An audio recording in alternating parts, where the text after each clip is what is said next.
I never planned to be anyone's hero, especially not in Apache country.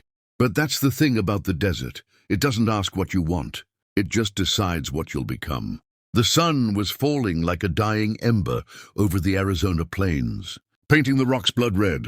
I'd been riding for 2 days without water, the kind of heat that makes your bones ache. My horse, Dusty, could barely lift his head. And that's when I saw her, half buried in the sand, barely breathing. At first, I thought it was a trick, a trap. The Apache were fierce, and no white man with a sane mind would ride this deep into their lands. But something in her eyes stopped me cold. Pain, defiance, and fear all at once. She couldn't have been more than 18, a girl. Shot through the shoulder, blood dried black against her skin. I dismounted, scanning the horizon for riders. Nothing but silence, and the wind whispering over bones. "Hey, easy now," I muttered, kneeling beside her. Her lips trembled, whispering words I didn't understand. Apache, soft and broken. She was dying. My mind screamed, "Walk away," but my heart wouldn't let me. I tore a strip from my shirt and pressed it against her wound. She flinched, but didn't cry out. "You're gonna be fine," I lied. Because that's what people like me do when we're scared. We lie to feel brave.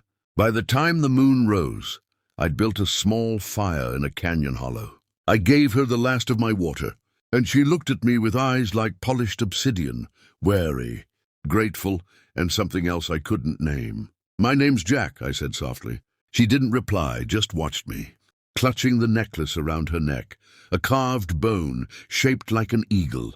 Hours passed. Coyotes howled in the distance. I could feel the weight of unseen eyes in the darkness, like the desert itself was holding its breath. When dawn came, I saw movement on the ridges, riders, painted faces, Apache warriors. I stood fast, hands raised. The girl stirred, whispered one word, "Father." Her tribe surrounded me before I could blink, bows drawn, eyes burning with hate and suspicion. One of them, tall, proud, with feathers bound in his hair, dismounted and rushed to the girl. His voice broke as he called her name, Ayanna. The chief, her father. He turned to me with fire in his eyes. For a moment I thought that was the end. I'd be a corpse before noon. But Ayanna grabbed his arm, speaking in rapid Apache.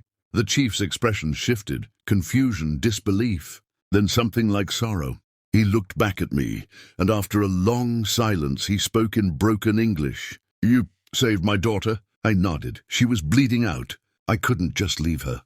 He studied me for what felt like forever.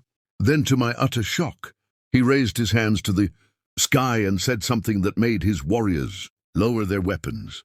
Ayanna stood beside him, trembling, and whispered to me in accented English, "My father say, you save me. Spirit choose you. As my husband." My heart stopped. "Your what?" The warriors began to chant, low, rhythmic, ancient. The chief placed a hand on my shoulder, heavy as a mountain. "From this day," he said, voice solemn, "you are bound. Husband of Ayanna. One life, one spirit." I tried to speak, to explain it was a mistake, that I was just a traveler, not some chosen savior. But Ayanna's eyes met mine, and I saw it, the same fire that had kept her alive. Maybe fate didn't make mistakes after all. As the tribe led us toward the mountains, drums echoing through the canyons, I realized something deep in my bones. I hadn't just saved a life, I'd stepped into one. Please subscribe my channel.